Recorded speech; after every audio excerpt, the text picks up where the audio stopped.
Premièrement, assurez-vous que votre caméra soit éteinte et que le compartiment à pile soit retiré.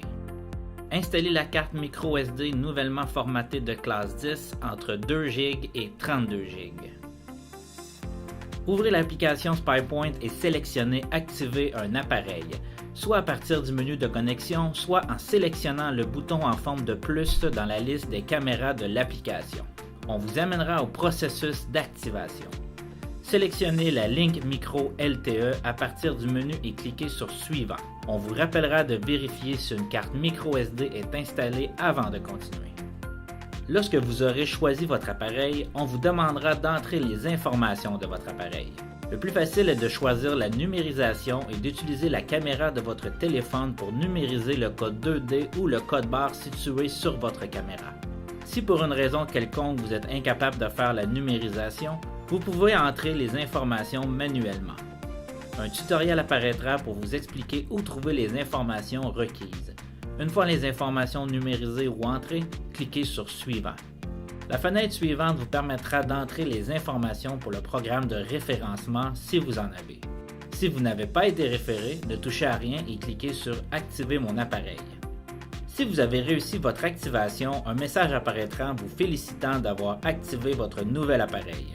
Ensuite, vous pouvez vous rendre à la galerie de photos. Si pour quelconque raison votre activation n'a pas réussi, on vous demandera de recommencer l'activation de votre appareil. Vous pouvez maintenant insérer le compartiment à pile et allumer l'appareil.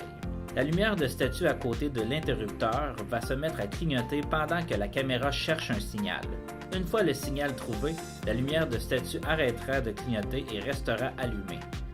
La lumière verte indique un bon signal, la lumière orange indique un signal acceptable et la lumière rouge indique un signal limité ou absent et vous devrez trouver un endroit avec une meilleure couverture de réseau ou utiliser une extension d'antenne pour continuer.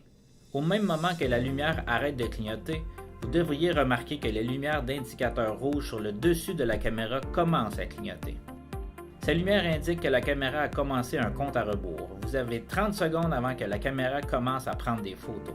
Lorsque les lumières d'indicateur rouge ont arrêté de clignoter, faites un mouvement devant la caméra pour déclencher une prise de photo. Vous saurez qu'une photo est prise puisque la lumière verte de statut qui clignote pendant la recherche de signal s'allumera, indiquant ainsi qu'une photo a été prise. Une fois la lumière éteinte à nouveau, allez voir votre application pour vous assurer qu'elle est mise à jour lors de la dernière connexion. Vérifiez que la photo a été transmise à l'application en cliquant sur l'onglet « Photos » de l'application.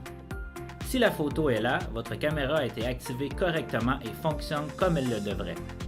C'est le moment idéal pour vérifier les paramètres de votre caméra et effectuer les changements pour vous assurer qu'elle fonctionne comme vous le voulez. Si après quelques minutes l'application ne s'est pas mise à jour pour afficher les nouvelles photos, retirez la carte microSD et vérifiez si le dossier DCIM de la carte contient des photos. Si la carte ne contient pas de photos, reformatez-la, réinstallez-la et répétez les étapes de démarrage de votre caméra pour déclencher une prise de photo. Pour d'autres vidéos instructives et éclairantes comme celle-ci, visitez le spypoint.com/fr/support.